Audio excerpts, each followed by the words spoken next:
Have you ever heard of Tarawa? It's part of a chain of islands in the Pacific Ocean. It's also where hundreds of Americans are still buried following intense fighting in World War II.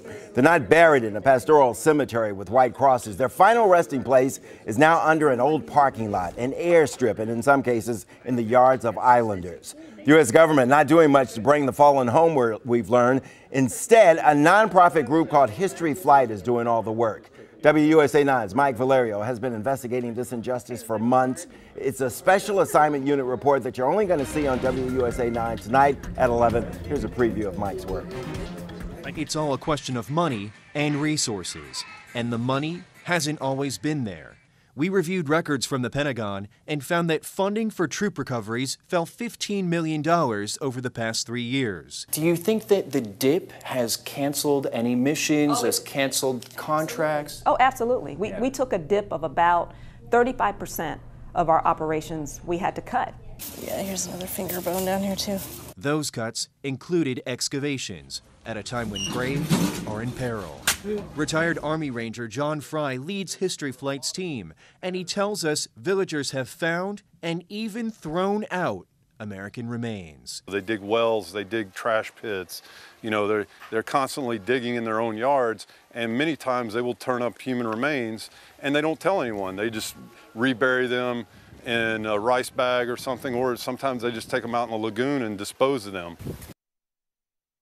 So Mike, did the families know that their loved ones, the soldiers, were not buried in those cemeteries? Well, they knew that they were buried on this island. They just didn't know that they were buried underneath white crosses. They thought that they were buried in a setting that was like Normandy, that was like Arlington National Cemetery.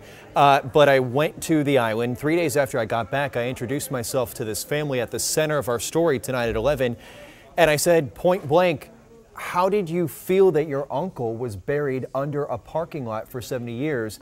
And they said, he wasn't buried under a parking lot. And I said, you never knew that he was buried underneath the parking lot I was just standing on 3 days ago. So the government never told them.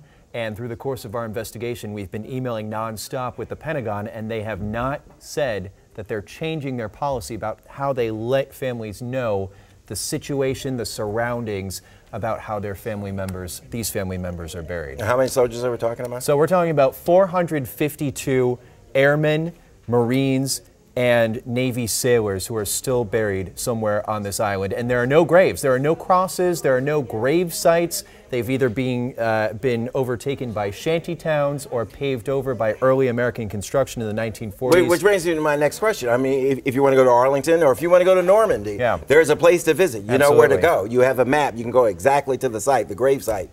A family goes there.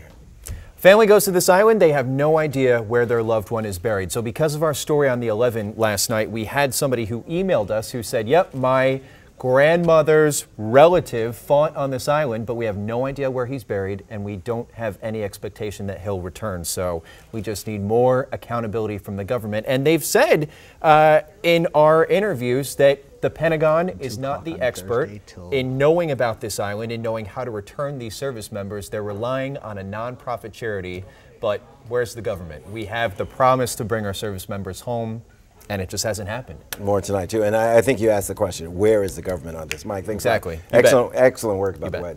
Mike's full story, The Fallen and Forgotten from the Battle of Tarawa, can be seen tonight right here, Channel 9, 11 o'clock. Don't miss it.